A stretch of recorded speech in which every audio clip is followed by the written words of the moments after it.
गुरुर्ब्रह्मा गुरुर्विष्णुः गुरुर्देवो महेश्वरः गुरुसाक्षात् परं ब्रह्म तस्मै श्री गुरवे नमः। श्रुतिस्मृतिपुराणानाम् आलयं करुणालयं नमामि भगवत्पादशङ्करं लोकशङ्करं शङ्करं शङ्कराचार्यं केशवं बादरायणं सूत्रभाष्यकृतौ वन्दे भगवन्तौ पुनः पुनः। नमामि गौडपादं च शङ्करं श्रीसुरेश्वरं स्वामिनं सच्चिदानन्दमिन्द्रं तं ज्ञानरूपिणे।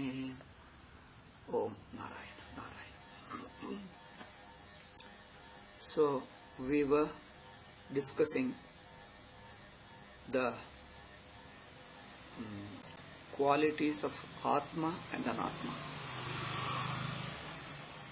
because the superimposition or adhyasa is between Atma and Anatma and their properties. So dharmi and dharma sambandha, this we were discussing. First we told Atma, regarding Atma, the qualities which we discussed about Atma are not really qualities. They are only the nature of Atma. Because Atma by its very nature is Nirvishesha Chaitanya. Chaitanyam which is Nirvishesha. Then coming to Anatma.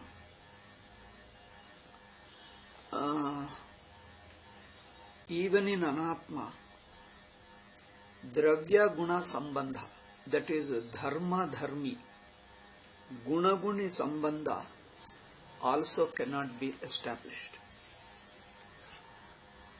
So when the Dharma and Dharmi are separate, both of Atma and of Anatma. Dharma and Dharmi of Atma, that is Atma is Dharmi and its qualities. Anatma is a Dharmi and its qualities. This is what we have stated. Now we are analyzing whether this Dharma Dharmi separation is possible.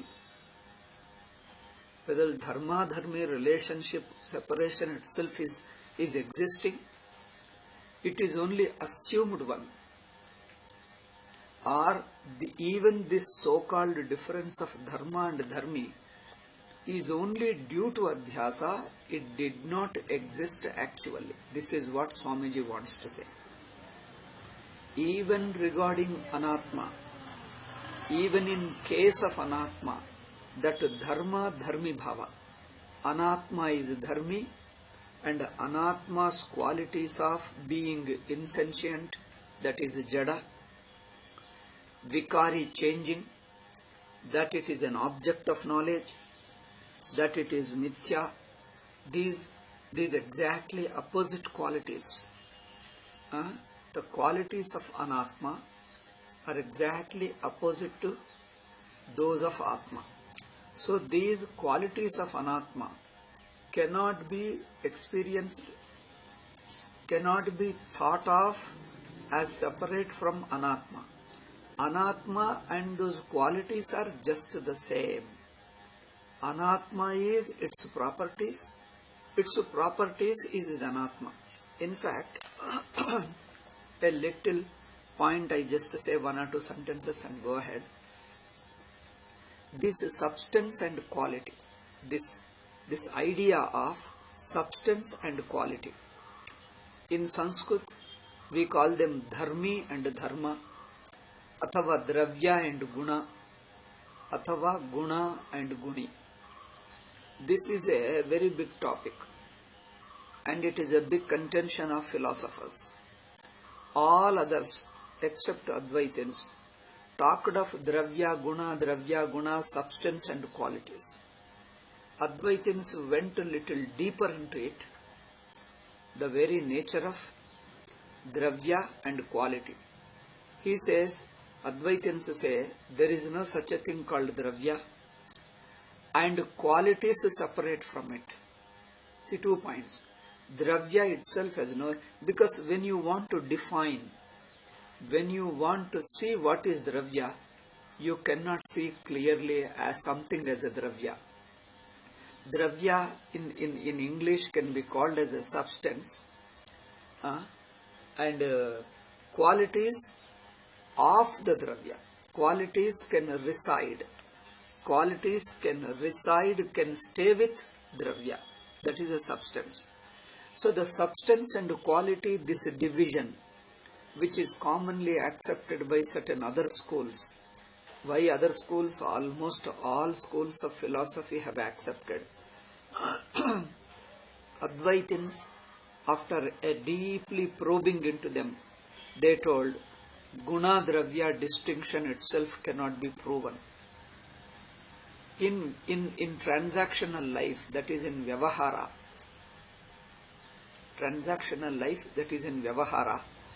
we assume as if there is a Dravya and Guna and we go ahead. For Vyavahara it is okay, it serves our purpose and we go on. But if you go deeply into it, Dravya and Guna, that is such substance and qualities cannot be separated. What is substance? Simply in few words I say, what is substance? In order to prove the substance, they show qualities.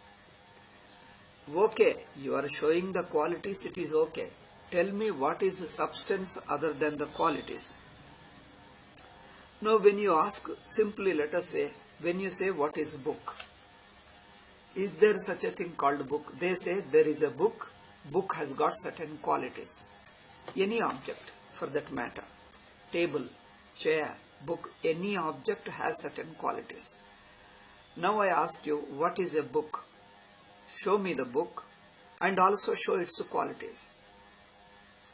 So when you are asked to define the book, show the book, you only show its qualities.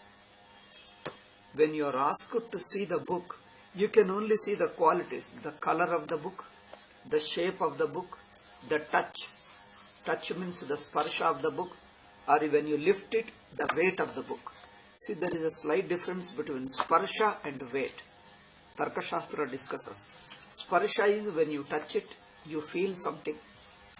Weight is when you lift it, the pressure your hand feels on it.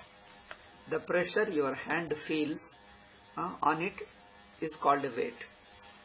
All this Tarka Shastra we leave them.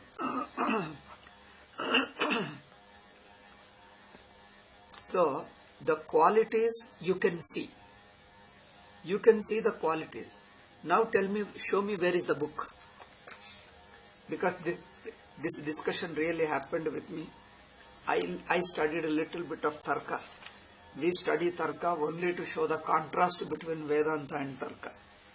So when I came for the first time to Hyderabad, there was one person, he was arguing like this. Then I asked him, tell me what is the book here. I asked him, what is the book? He says, Dravya Guna, substance, qualities, he was talking. And he was challenging me. I told you, ask, see, you tell me what is this book. You are only talking of sparsha, color, form, shape. Okay, these are all qualities perceptible to your sense organs. Now, you talked about there is a substance and qualities. I understand qualities are visible to eyes, that is sense organs. Now you have to show me two things. Where is Dravya and how do you know? I can see there are qualities. What is qualities I can show you. And how you see the qualities, you see through your sense organs. But Dravya, how do you see? There is no sense organ which can locate, which can spot Dravya, substance which is stated to be the basis of qualities. Okay. If it is boring for you, just leave it. I also finish it within 2 sentences. It is a little boring topic because it is all Tarka.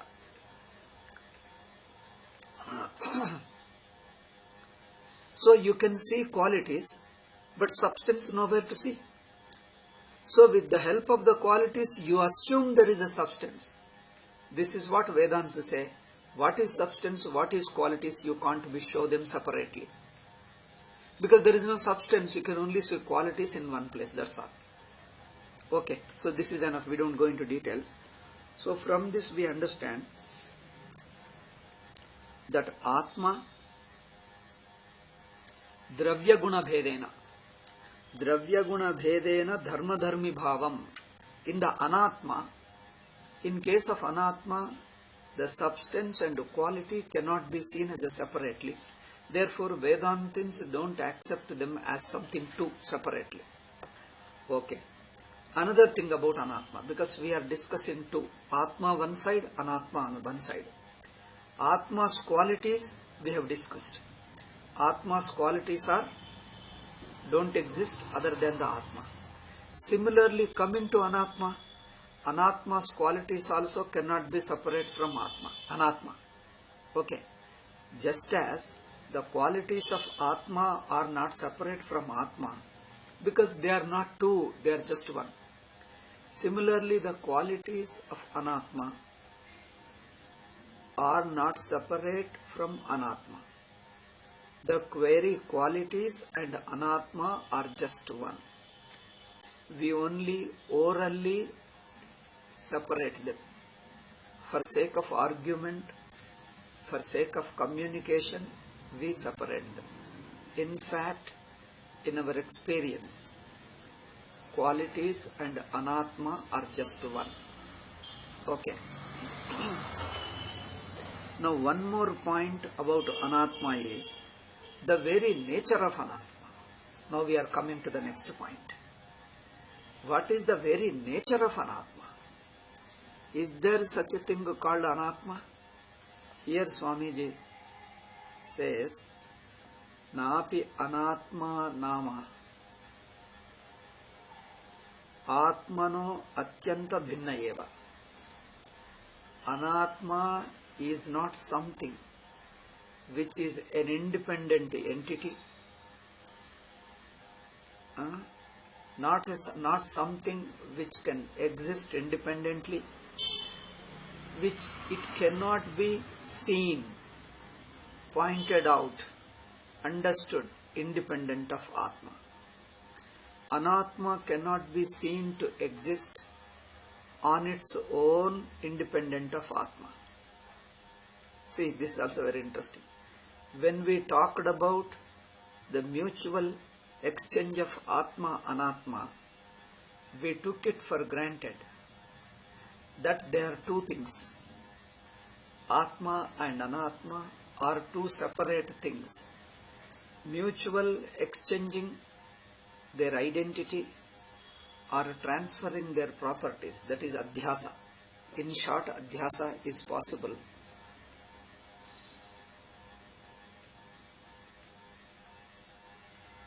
Only when there are two things. See, the things themselves should be two and separate. Here when we go deep into it, there is no such a thing called Anatma as an entity independently existing of Atma. Atma exists independently. See here point. When we say Atma exists independently, this is a way of telling. It is just a way of expression, but the real meaning is different from what the words say. Atma is independently existing. It means the very existence is Atma. Atma existing are not two things. Okay. Atma exists. This itself is a wrong expression, wrong way of telling. Atma existing is wrong. The very existence is called by another name, Atma. It is stated by another name called Atma. So the Atma is existence. Existence is Atma. One thing stated by two words. Those two words do not mean two things. Atma is existing means existence is Atma. That's all.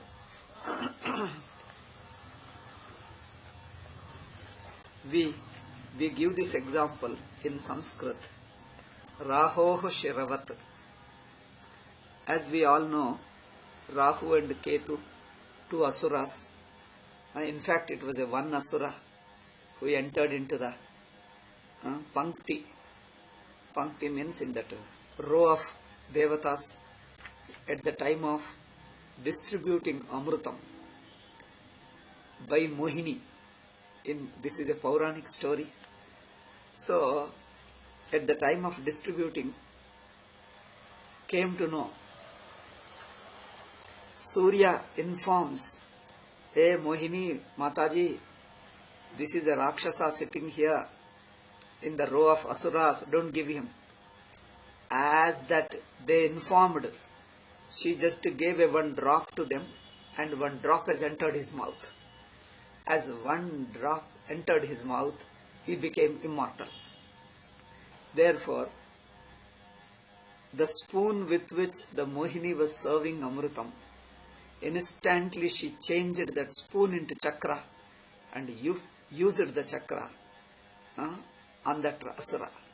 So his head is cut, head got separated and the body got separated. Yet the drop has trickled from the mouth, from the throat inside. As the drop trickled, then this body also became immortal and his head also became immortal. Okay, this story we know. What is relevant to our context is not the story, detailed story, but this much, the head part, the Shiro Matram is called by one name. Even if you are cut into pieces, each piece becomes immortal. See, this is a very peculiar thing, strange thing. Even if you are cut into pieces, each piece becomes one jiva. Each becomes independently alive because they have swallowed, they have eaten, or they have drunk the Amrita. So the head portion lives separately, independently. He is called Rahu. The body or the trunk of the person, the body, the remaining body is called Ketu. So Ketu is also alive, Rahu is also alive, both of them become immortal. So here when we say, now what is relevant is, now I am telling, the story apart, leave it. What is relevant is Rahoho Shiravat, we call it. The expression when translated in English sounds like this, hears like this. Rahoho Shira means the head of Rahu. When you say head of Rahu, a listener might think that Rahu is a whole person and his head he is referring, and he is referring his head alone. It's not true. It's not that. What is meant here? Rahoho Shiravat. It is like the head of Rahu. Head of Rahu means Rahu is head. Head alone is Rahu. Rahoho Shiravat, when you say Rahu is not a bigger portion, out of him there is head. It's not that. Rahu means head. Head is Rahu. Rahu is nothing more than head. Okay. Rahu is nothing more than head. Yet if you say Rahoho Shiravat, yet if you refer that Rahu's head, how do you understand? Rahu's head means, does Rahu have the whole body and also head as a part of it? This is what the impression you get it. Head of Rahu, when I say Rahu's head, the listener might think that Rahu is a whole person. Of him there is a head and you are referring to that head alone, leaving out his remaining body. No. Rahu's head means Rahu is head alone. Head alone is Rahu. Rahu is nothing more than head. Similarly, when we say Atma is Chaitanyam, we mean Chaitanyam alone is Atma. there is nothing more than this. Okay. That's how in Sanskrit we use this expression, Rahoho Shiravat. Our Vyakhyanakaras, even Shankara also uses this thing. Rahu's head means head. Rahu head both are same. Then why do you call Rahu's head as if Rahu is something more than head and head is a part of him? See, the impression you get is Rahu is more than head. Similarly here, Atma is more than Chaitanyam and Chaitanyam is one quality of Atma. This is what the impression you get when you hear Atma's consciousness, Atma's Chaitanyam. When we say consciousness, the quality of Atma, when you say, generally we tend to think Atma is something more than Chaitanyam. Chaitanyam is one part of it, one quality of it. It may have many other qualities, so Chaitanyam is one of the quality of Atma, which is larger than Chaitanyam. No, this is not the implication. Atma is as much as the Chaitanyam is. Chaitanyam is as much as Atma is. That means Chaitanyam and Atma are synonymous. Similarly, Anatma, when we say, we think there is another entity other than Atma. No, Anatma is not a separate entity. Anatma is found only in Adhyasa.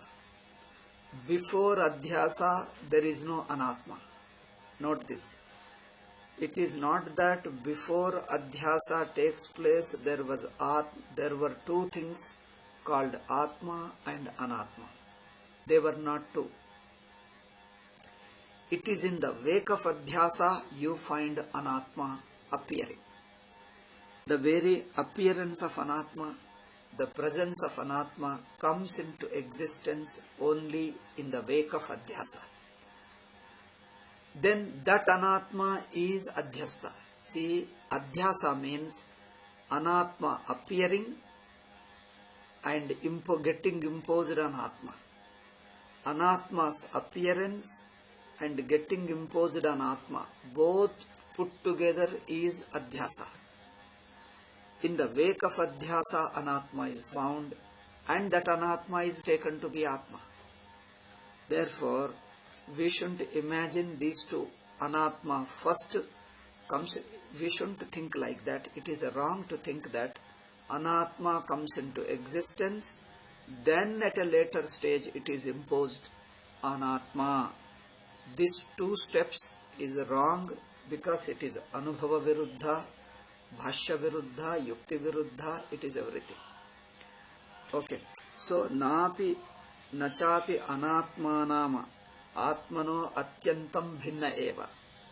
What is called Anatma is not totally independent from Atma. It is totally means it is not independent of Atma. When it is not independent of Atma, we only say it is dependent. But even to be dependent, it should have its identity. He says, even that is Kalpitam. The very appearance of Anatma itself is Adhyasa. Okay, so he says, Tatvanyatva Nirvachaniya Swarupat. Anatma is called Anirvachaniya. Atma is existing. Atma is independently existing. In contrast with Anatma, we are telling once again, the nature of Atma we are telling once again, just to show the contrast with Anatma. Atma is independently existing. In other words, the very existence is Atma. Then what is Anatma? If existence is Atma, independently existing means what? The very existence is Atma. If the very existence is Atma, then what is Anatma? Anatma doesn't have existence, because we have included all existence into Atma. See, this is interesting. We have included all existence into Atma, leaving out no existence for anything other than Atma. If anything other than Atma cannot have existence, because all existence belongs to Atma. In other words, all existence is Atma. Atma is entire existence. Then what place has got Anatma? Because Anatma cannot have any existence when the all existence is taken over by the Atma.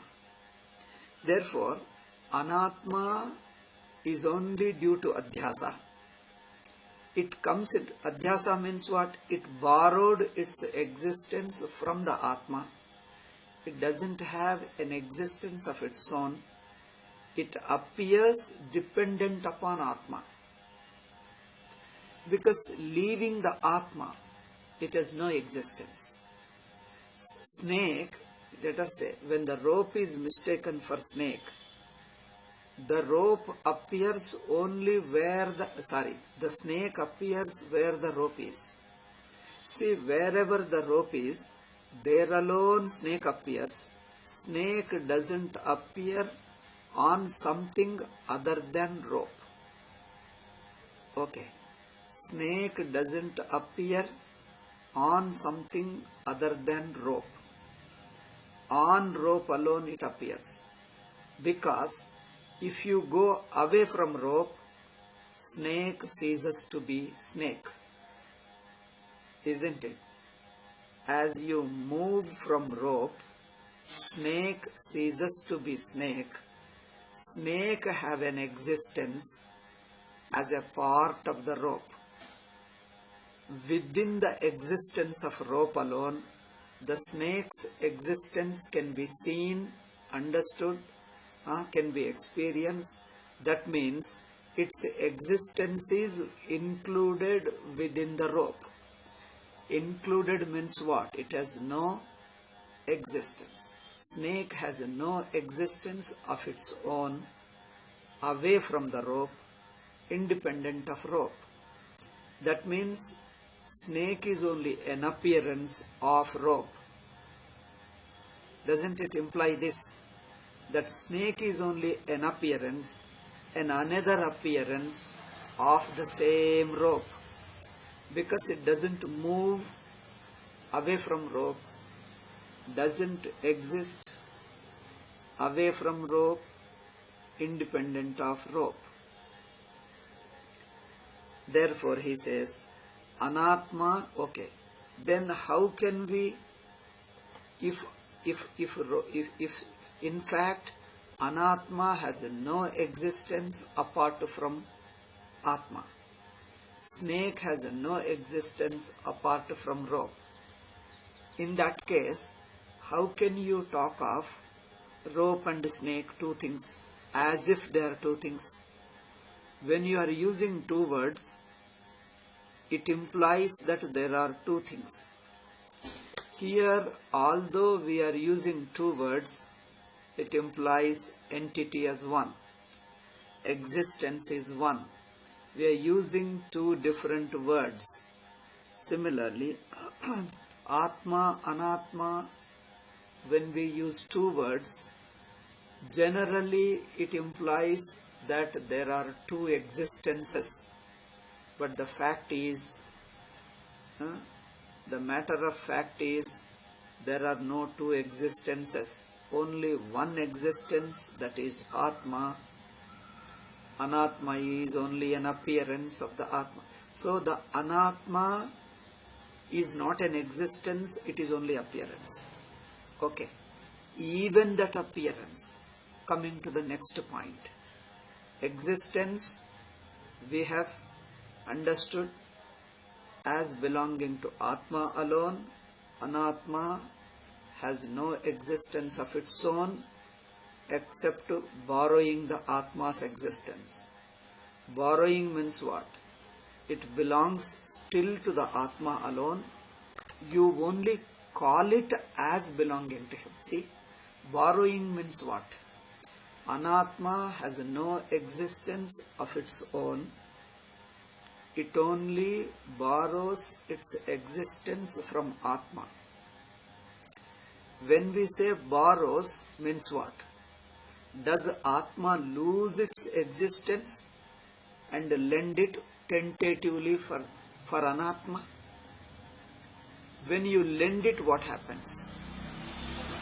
When you lend your car or scooter to somebody, does it cease to be your car?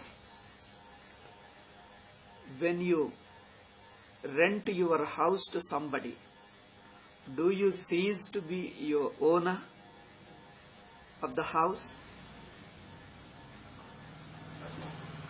You continue to be the owner.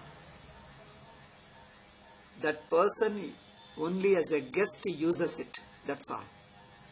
Similarly, the actor in a drama lends his existence to the role or the character.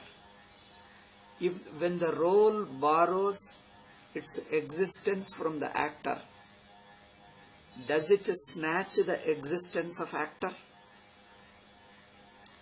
Does the actor lose his existence for some time, for a short while, or at least a part of his existence is lent, given away to the role? Does it imply this? Does the actor give away his existence to the role? No giving away.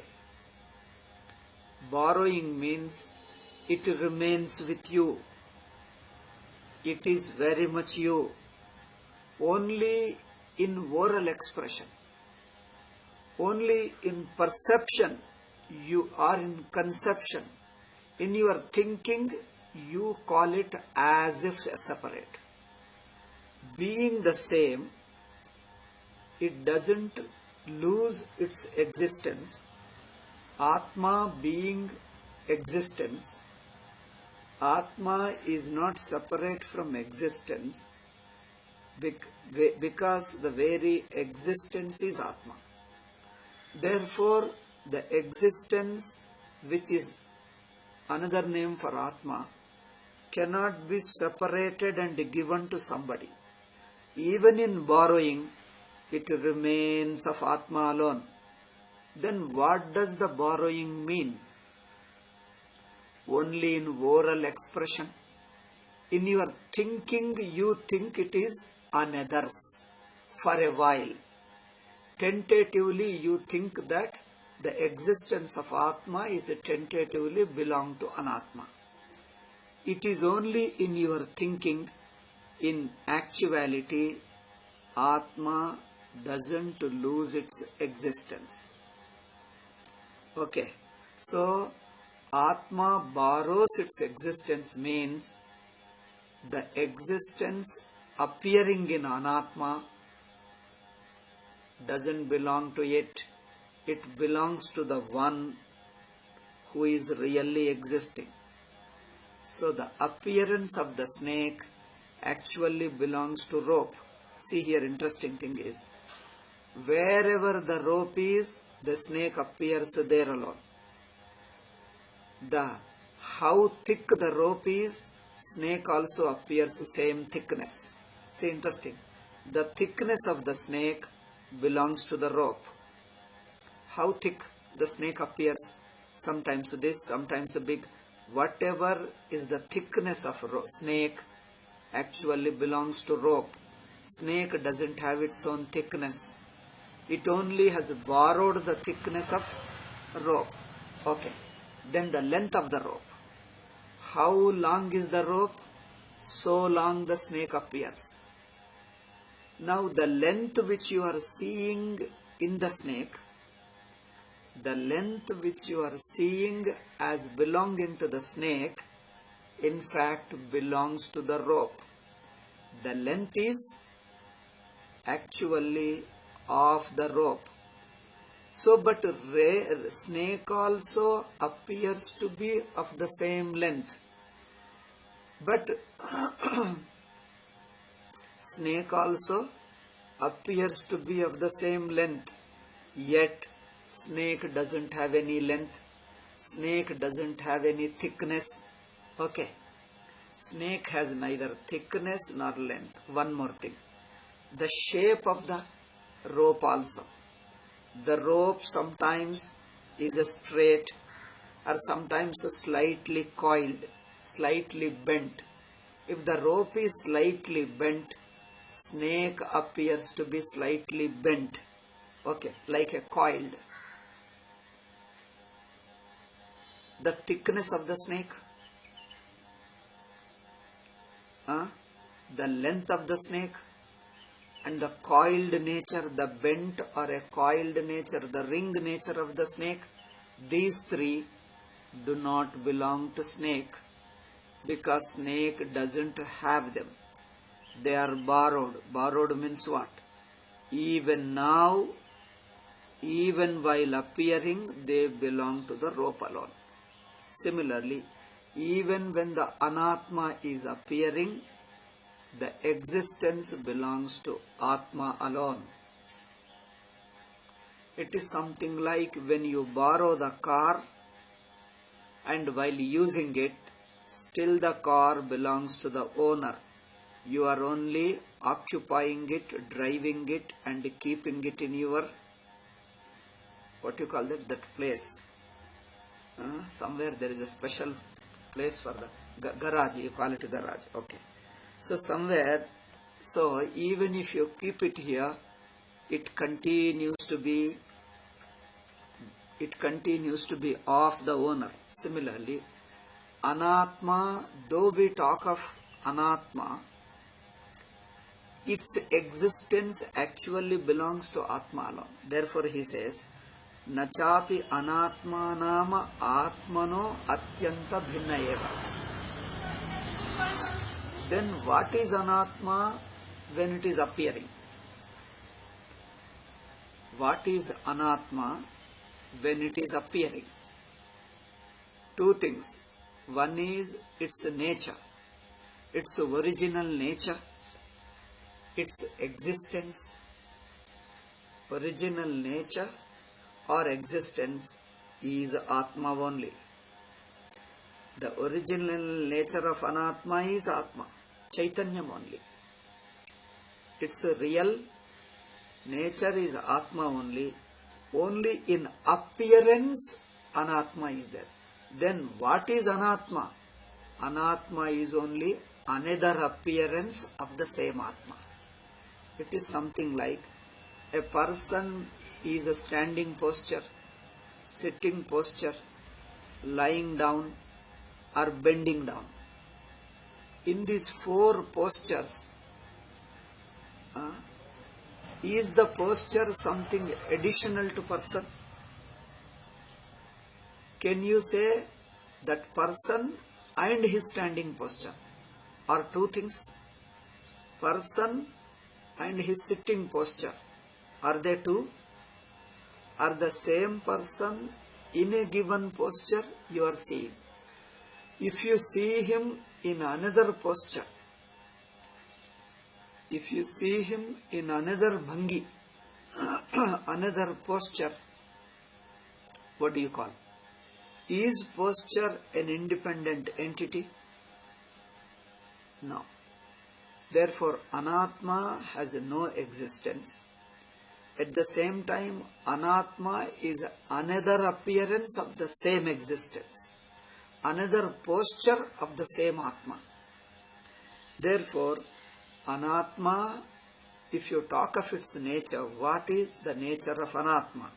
See, Anatma only appears without existing. The blue sky appears without being there.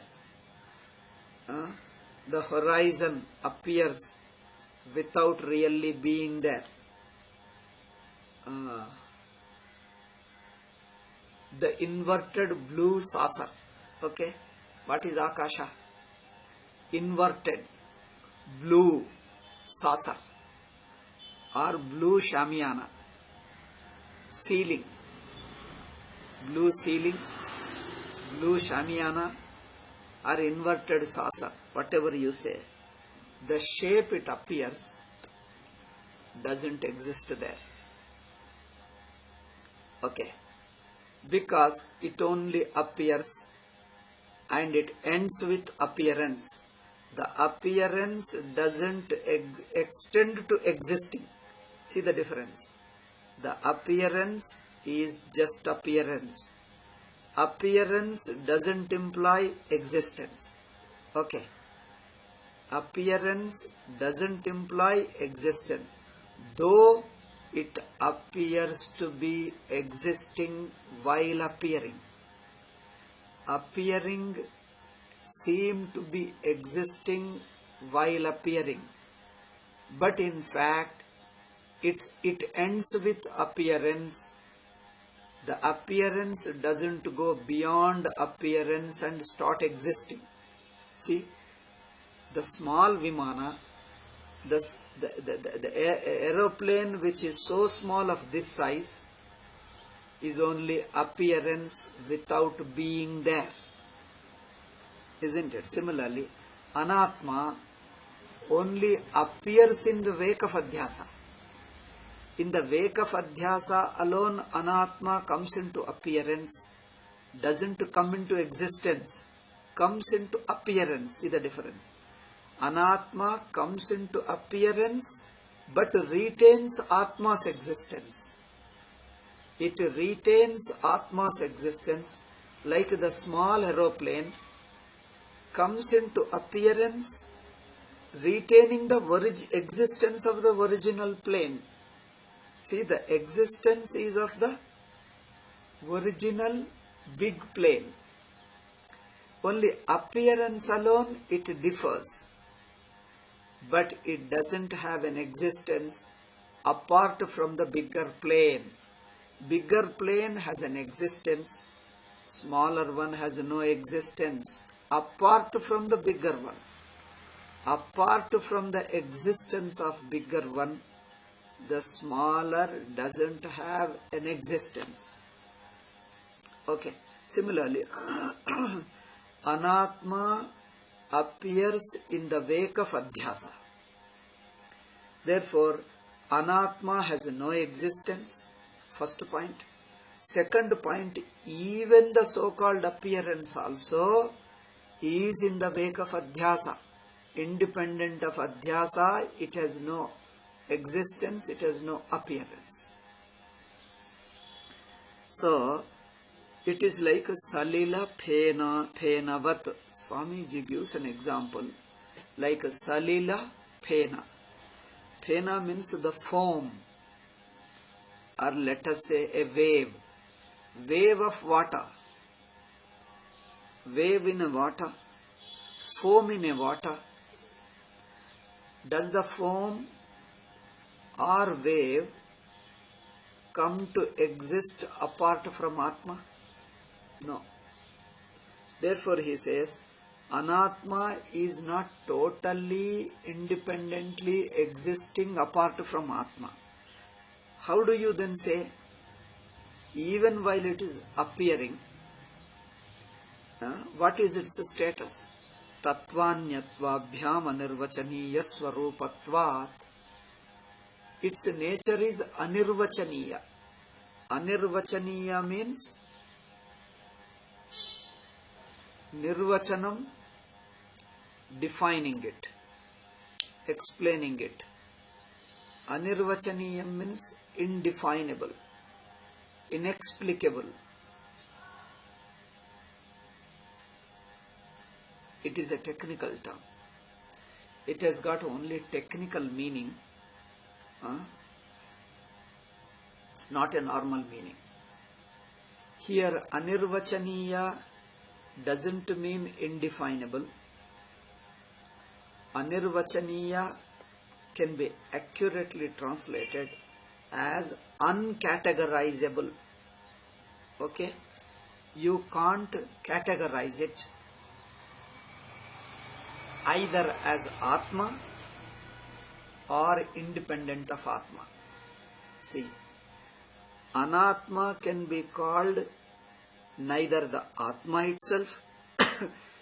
If Anatma is Atma itself, then there is no Anatma. Nobody can talk of it. Nobody can perceive it. Nobody can refer to it. Therefore, it is not exactly an Atma. Anatma is not exactly Atma, something different. If something different, can we say it is something outside Atma, apart from Atma, other than Atma? Can we categorize Anatma as independent of Atma, other than Atma, apart from Atma? No. Anatma can be stated as the Atma itself, Atma himself, nothing more than Atma. Can we say like that? Anatma is nothing more than Atma. It is just synonymous to Atma, we can't say.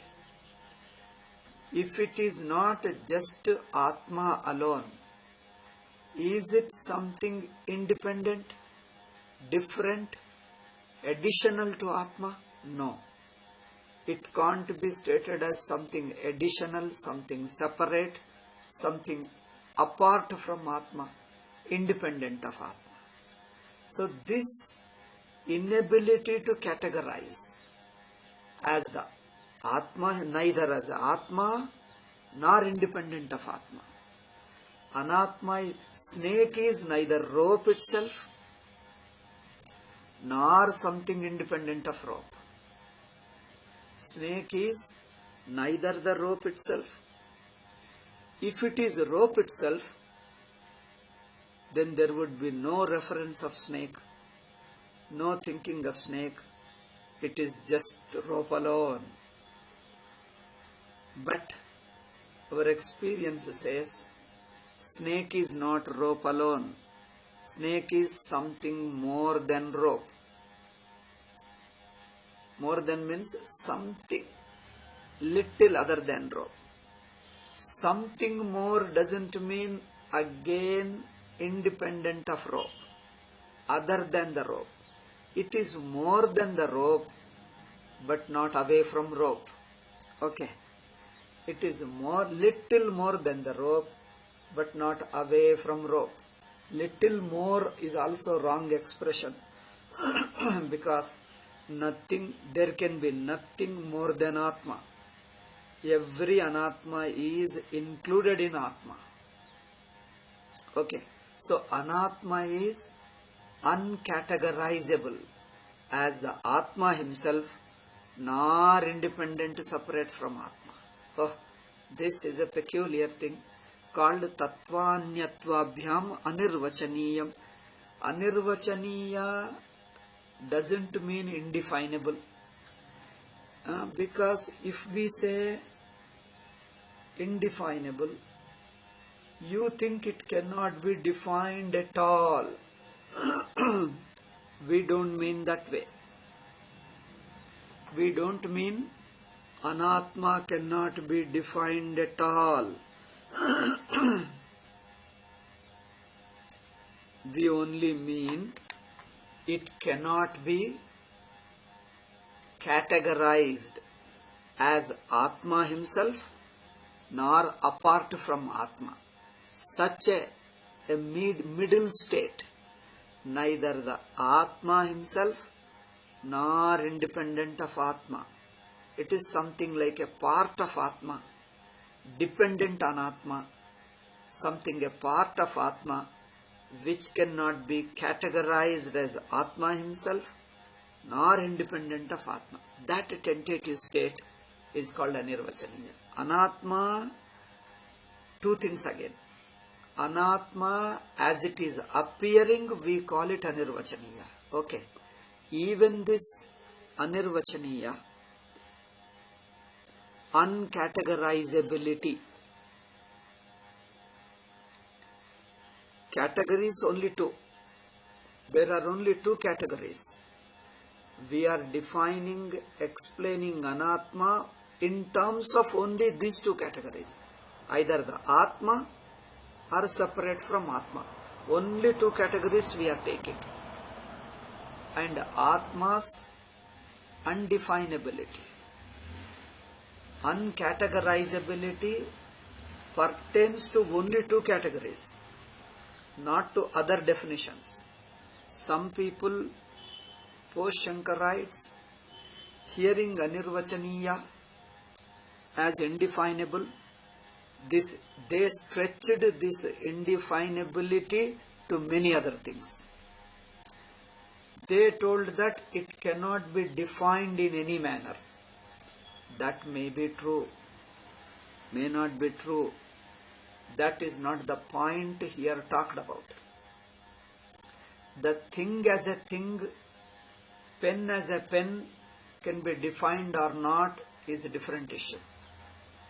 We are talking whether the pen is an entity apart from the material it is made of, the plastic, namely the plastic. Can we talk about the pen independent of the material it is made of, namely the plastic?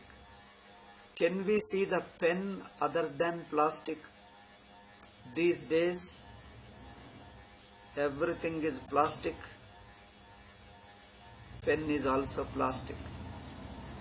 Probably a time may come, people think plastic is the Brahma of the world. People might think, because from the plastic it is born, it remains as a plastic one, and later it remains only plastic. See, first thing is, it issues from it is based upon plastic pen.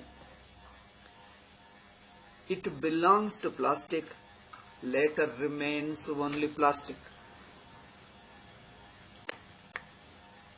So, here defining means only whether Atma independent of Atma.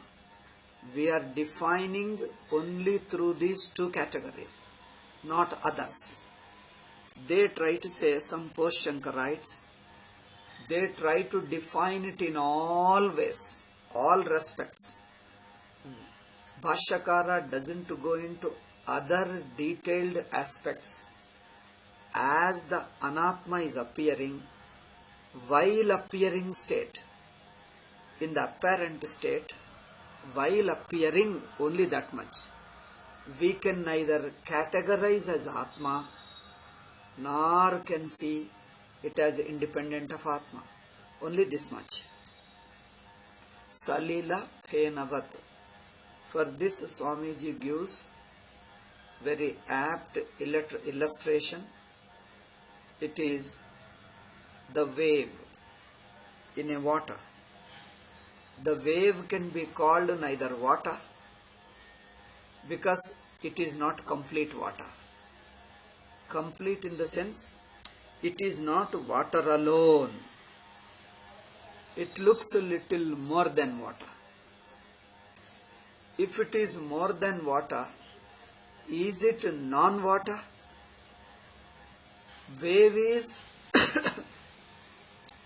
is neither just water nor something non-water, other than water. So, as such an in-between stage. Even this in-between stage is only while appearance alone. While the wave is appearing, it can be uncategorized. But the Atma Swarupa is understood. Snake has no existence whatsoever. The Anatma, in the real nature of Atma, has no existence. But while appearing alone, at the time of appearance alone, we are talking of Anirvachaniyatvam. Okay, Atma is existing Anatma during Adhyasa. See, Anatma itself comes due to Adhyasa, and during Adhyasa alone it appears. During that appearance, which is within Adhyasa, during appearance, Anatma, during appearing as Anatma, it is called as Anirvachaniya. So that Anirvachaniyatvam pertains to state of appearance alone. In fact, the appearance itself is false.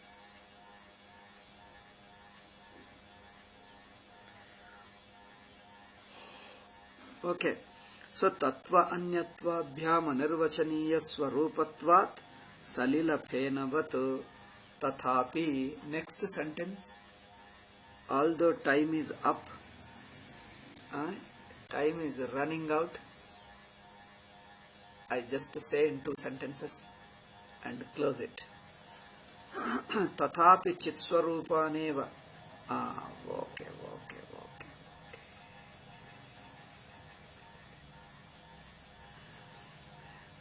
Now we told the qualities of Atma are not qualities, it is just Atma alone. 3 points we have to say. Qualities of Atma, Anatma, and qualities of Anatma. Only 3.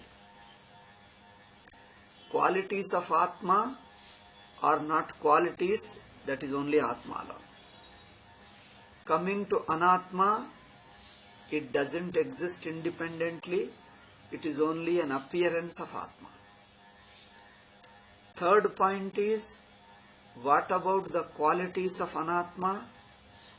Anatma and its qualities are not two.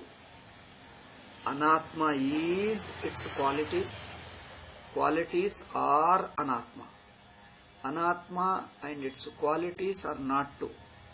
Just as Atma and its qualities are not two. But one extra point is, Anatma itself is not independent of Atma. It is only an apparent, even that appearance within Adhyasa. Okay? Even that appearance is confined to Adhyasa. Then, okay, if this is the case, then in Adhyasa, how can we talk of qualities of Atma and qualities of Anatma and their exchanging? He says, though the qualities of Atma are inseparable from Atma, we talk of them from Upadhi. From the standpoint of Anatma, when you look at it, I think this we will discuss tomorrow, time is up.